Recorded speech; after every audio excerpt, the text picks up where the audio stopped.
Cenário Brasil, com Fernando Schiller.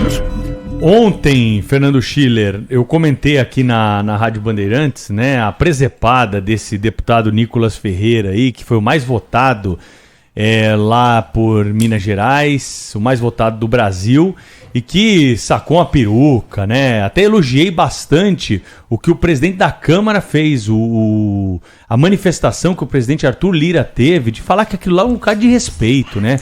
Os deputados precisam ter um pouquinho mais de decoro, precisam pensar um pouco mais qual é a importância daquela tribuna em que todo parlamentar tem a legitimidade de subir para dizer o que quiser.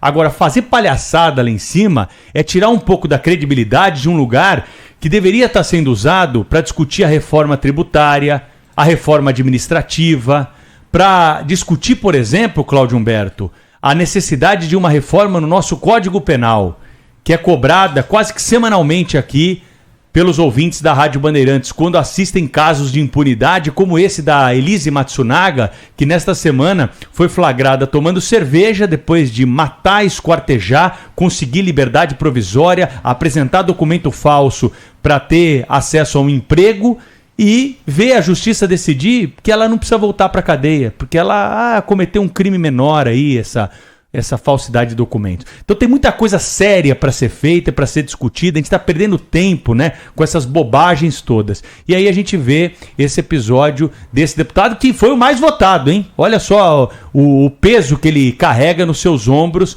lá nas sessões na Câmara e no Congresso Nacional. Mas o Fernando Schiller tem mais informações sobre isso, tem um comentário para a gente hoje na sua coluna aqui no Jornal Gente. Tudo bem, Schiller? Bom dia para você.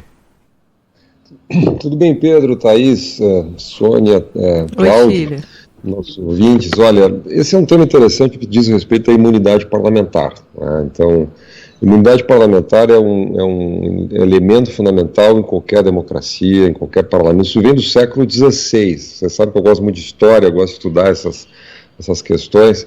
Isso lá por volta de 1520, 1530, quer dizer, isso era uma reivindicação formal do parlamento inglês, né? Na época estava começando o reinado da rainha Isabel, né? Então e havia essa tensão, você tem um parlamento, o deputado, né, no caso lá, um membro do parlamento, ele pode fazer sua crítica, né? Como ele fará a crítica? Ele pode fazer a crítica mais acentuada, mais cordata, mais sarcástica, mais bem ou mal-humorada. Aí vai depender um pouquinho do gosto. Vamos lá, os deputados, eles representam brasileiros, no caso do Brasil, ou inglês, no caso do parlamento inglês. Tá? Então, eles representam as pessoas pensam de maneira diferente. A gente tem muita dificuldade de aceitar uma palavrinha que eu gosto de repetir muito, que é o pluralismo. Ou seja, as pessoas pensam de maneira diferente, então elas têm sensibilidades, inclusive, diferentes. Tá? Tem pessoas que consideram que uma fala bem-humorada pode ser agressiva, outras não. Outras têm uma tolerância ao humor, ao sarcasmo um pouco maior. Não é? Muita gente vai considerar a fala do deputado Nicolas Ferreira uma fala debochada e inaceitável. Outras vão achar ela uma fala de mau gosto. Outros vão achar ela até uma fala bem-humorada, sarcástica. Eu não estou aqui omitindo a minha opinião, estou dizendo de fato. Não é? Isso de fato acontece. Muita gente acha que tem o dom da verdade. Diz assim, não tem discussão. As pessoas que acham o que eu não acho estão erradas.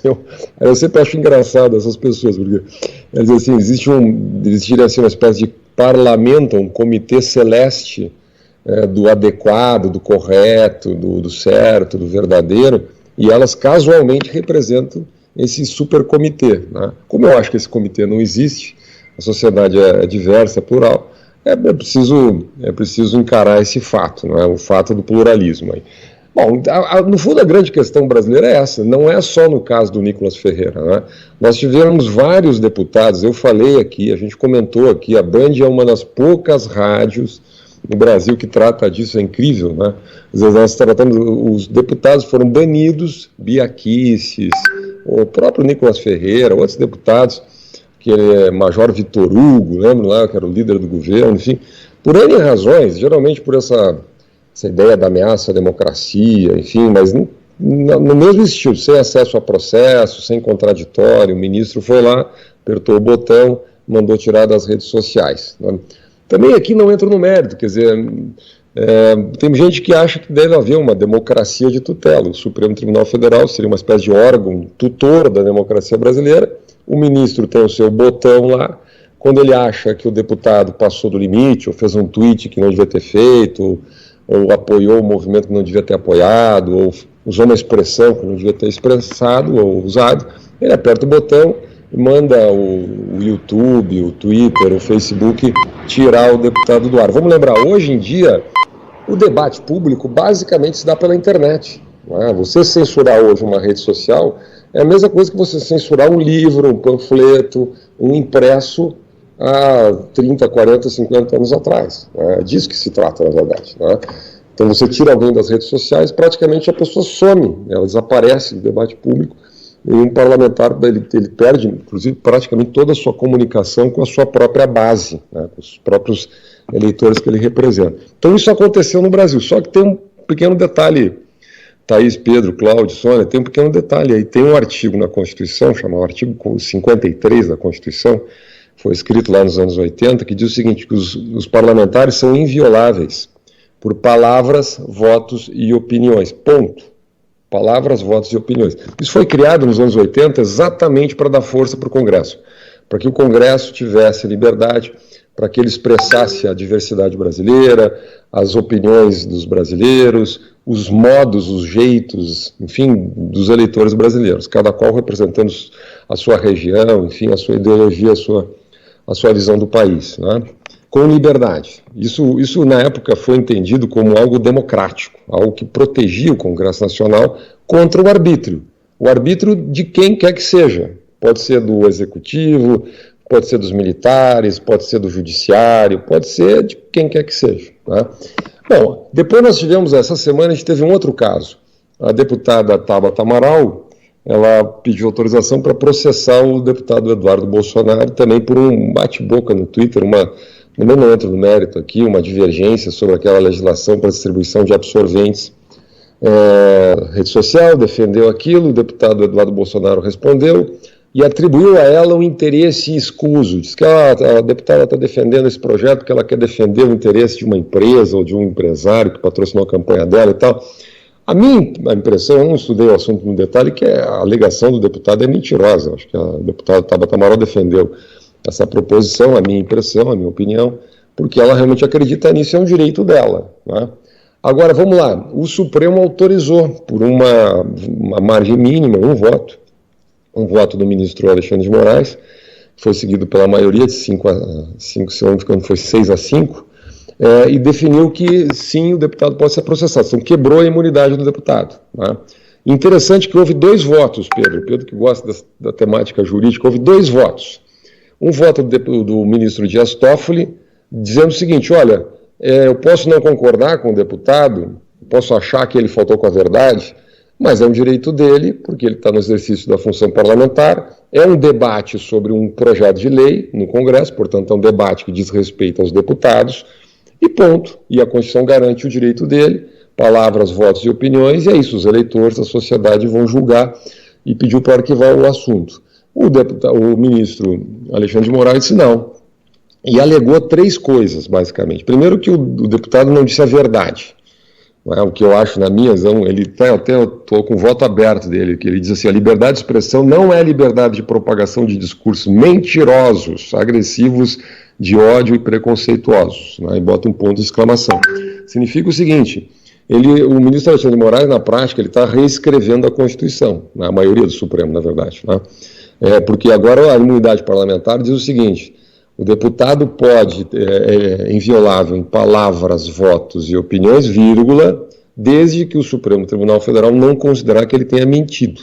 Então ele tem liberdade para fazer uso da palavra, votos, etc., desde que ele fale a verdade. Se ele falar uma inverdade, ou se o Supremo Tribunal disser que ele falou uma inverdade, ele não está protegido pela imunidade parlamentar. Então nós temos consagrado, finalmente, né, eu tenho falado muito sobre isso aqui, um Tribunal da Verdade. Eu aqui não estou opinando, muita gente acha que é correto ter um Tribunal da Verdade, porque enfim, é bom, né, alguém tutelar a verdade no país, nos protege a todos, porque não vai mais ter mentira no Congresso Nacional. Né? Tem outras pessoas que consideram que são um perigo, porque os juízes são falíveis, porque o que é mentira para uns pode não ser para outros, porque é difícil regular e controlar todas as mentiras que são ditas, enfim, que isso não vai dar certo, que nunca deu certo na história, mas são pontos de vista diferentes. O outro detalhe que me chamou a atenção nessa decisão é que o ministro Alexandre de Moraes considerou que o deputado falou fora do Congresso, porque ele falou nas redes sociais, né, e as redes sociais são fora do Congresso Nacional, então a proteção ela seria relativizada, né. O que me chamou muita atenção, porque quando foram criados aqueles inquéritos das fake news, o Supremo interpretou o artigo 43 do regimento do Supremo, dizendo que o Supremo iria se defender, enfim, dos crimes cometidos não só no recinto do Supremo, mas em toda parte, em toda a internet, porque, afinal de contas, tudo interessava ao Supremo, tudo, de certa maneira, era o próprio Supremo. Mas esse critério não foi aplicado agora ao Congresso Nacional. Tem outros detalhes aqui, mas eu vou deixar, mas no fundo a discussão é essa, quer dizer, o país quer uma imunidade robusta, né, e aí tem que, e eu quero dizer, da minha opinião pessoal, eu também acho de mau gosto o que o deputado fez, a minha opinião pessoal, nesse sentido eu concordo com o Pedro, né, acho que seria tema... Eu concordo com você sobre a imunidade parlamentar, aí o ministro Dias Toffoli foi perfeito, o deputado tem que ter o direito de falar a bobagem que ele quiser, né, lá porque ele está abraçado pela Constituição Federal, é irretocável esse ponto aí. O ministro Alexandre de Moraes está completamente equivocado nessas suas interpretações de achar o que é mentira é verdade. Afinal de contas, quem é ele para decidir o que é mentira e o que é verdade, né? Não existe. A gente pode, em algum caso específico, ter a maior convicção que aquele fato não é verdadeiro, podemos mostrar com provas, né? Existe o contraditório para isso, mas ninguém é o Supremo para dizer se é verdade ou se é mentira. O Supremo tem que definir, de acordo com a Constituição, o que chega lá sobre um caso concreto, né? O que eu lamentei aqui, Schiller, que você está concordando aí, é que aquele é um espaço para ser usado para outras coisas, não para ficar fazendo provocação, para aparecer, né? Como o deputado conseguiu, porque está todo mundo falando dele, o Supremo, chegou a ação no Supremo, os adversários atitudes marqueteiras, né, Pedro? Então, assim, ele conseguiu o que ele queria, falou pro público dele, né, conseguiu de alguma forma, mas o caso é importante pra gente ressaltar isso, né, Cláudio? Pois é, assim, é lamentável o que ele tenha feito, né? Foi de mau gosto, sem dúvida nenhuma, né? Mas estão exagerando, né? Estão exagerando, só porque ele, quando se mexe em questões envolvendo causa LGBTQI+, vira um problema. Você mexe nesse vespeiro, você está morto, cancelado, sabe? Você vira um pária, né? É muito por aí. De outro lado, é o seguinte, as presepadas na tribuna da Câmara, o Schiller, que é um estudioso do assunto, certamente em algum momento vai nos trazer aqui exemplos disso, né? São históricas, né? Sempre aconteceu isso na Câmara em todo tipo, né? Em todo o tempo, né? A gente viu, por exemplo, o que é que foi que pretextou o ato institucional número 5, que instaurou a democracia, a ditadura definitivamente no Brasil, naquele 13 de dezembro de 1968, exatamente o dia em que nascia Alexandre de Moraes. Que coincidência, hein? Pois bem, o que é que se viu de pretexto para o AI-5, né, para instaurar a ditadura no Brasil? Um discurso do deputado Márcio Moreira Alves, deixa eu bater aqui na madeira que diz que dá azar quando a gente pronuncia o nome dele. Ele fez um discurso lá, ele era meio panfletário e tal, fez um discurso em que conclamava as mocinhas a não dançarem com militares nos bailes de formatura, não sei o quê, ou em bailes, em festinhas e tal, se recusarem a dança a militares. Aquilo ali foi usado, imagina coisa boba, é uma bobagem uma coisa como essa, quer dizer, não só é uma idiotice o que o deputado falou, até porque isso não é um tema relevante, digamos assim, para ser motivo de um discurso na tribuna da Câmara, mas serviu de pretexto para acabar com caçar o deputado, né, porque afinal de contas a ditadura exigiu que a Câmara caçasse o deputado em razão dessas palavras, a Câmara se recusou recusou a fazer isso, foi fechada. E aí veio o AI-5. Então, assim, é preciso que os deputados tenham muita cautela no que fazem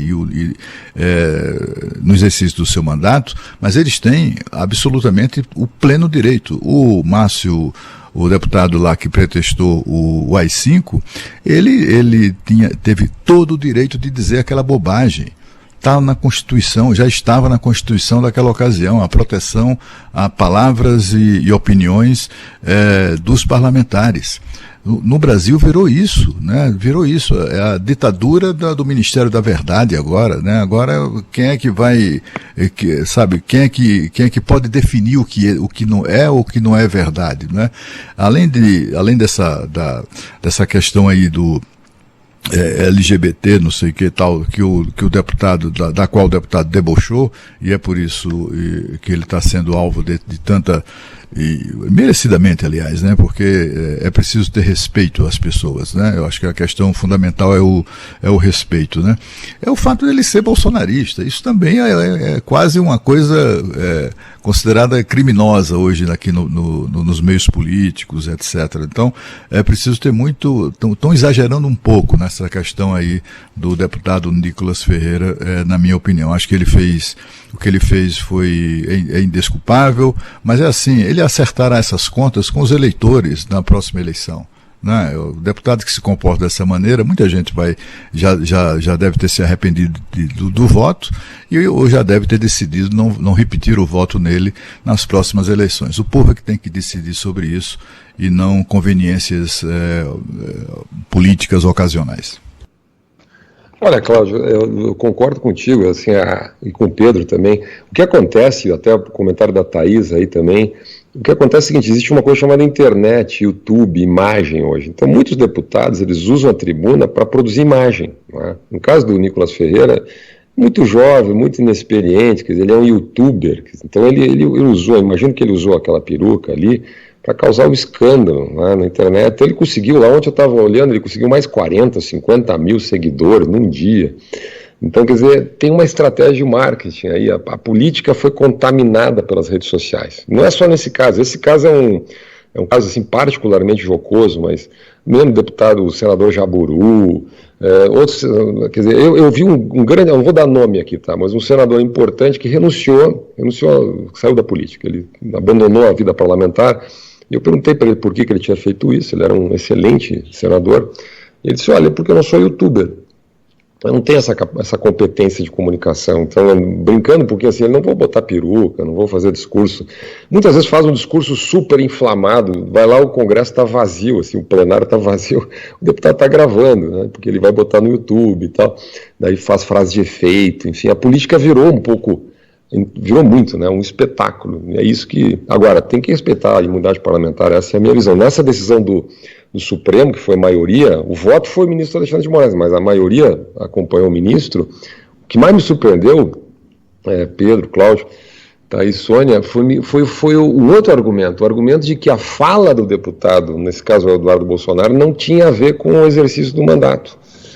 Então não tinha a ver, quer dizer, eu não guardava conexão com o exercício do mandato, portanto, estaria fora da proteção da imunidade, porque a imunidade deve proteger o parlamentar naquilo que diz respeito ao exercício do mandato, não é qualquer fala, aquilo que diz respeito ao exercício do mandato, até aí é razoável, mas obviamente tinha a ver, né, porque era uma discussão sobre um projeto de lei, sobre uma fala da deputada sobre um projeto. Então, nós estamos numa situação muito difícil no Brasil, acho que o país não tem uma definição clara sobre isso. A própria divisão do Supremo em 6-5 mostra que mesmo no Supremo esse é um assunto polêmico, um assunto que divide a Suprema Corte. E só para terminar aqui, Cláudio, não precisamos nem com discurso sarcástico. Eu lembro do senador Arnon de Mello, ele deu tiro da tribuna da Câmara dos Deputados. Arnon de Mello, né? Arnon de Mello, né? Pai do Collor de Mello. Exatamente. Não foi nem peruca, foi tiro mesmo, né? Então o Congresso tem um histórico aí bastante curioso. Aliás, eu posso até contar rapidamente essa história. Mas o tiro, né? Isso, Cláudio, porque o tiro era para o Péricles, que estava em plenário, e atingiu um outro deputado Cairala, é isso? Exatamente. O senador Arnoldo de Melo tinha sido eleito senador e havia um outro senador já no mandato de Alagoas que era inimigo dele, chamava-se Silvestre Péricles de Góes Monteiro. Era inimigo mesmo, né? E o Silvestre avisou a todo mundo, avisava publicamente, porque a imunidade parlamentar permitia esse tipo de coisa, matar as pessoas e não ser processado por isso, né? E aí o Silvestre Péricles, que só andava armado, ele usava um revólver 45 que parecia mais sei lá o que, uma coisa enorme assim, e ele disse que o Arnoldo de Melo não tomaria posse no Senado, porque se chegasse para tomar posse seria recebido a bala. E aí o Arnoldo de Melo ficou ali há algum tempo querendo tomar posse e todo mundo ali não segura, vamos tentar fazer um acordo, etc e tal, e ele não conseguia tomar posse do mandato. Até que um dia ele decidiu fazer isso. Então ele se armou, entregou detalhes, inclusive, que eu apurei e coloquei no livro que escrevi. Ele pegou o revólver, colocou na bolsa da mulher dele, Dona Leda, e naquela ocasião mulheres não eram revistadas, não havia seguranças femininas e tal, então não revistavam mulheres, só revistavam os homens. Ele colocou o revólver na bolsa da mulher dele e os dois entraram, né, conseguiram por isso entrar no Senado, apesar de todos os cuidados de segurança determinados pelo então presidente da casa. E o Arnaud então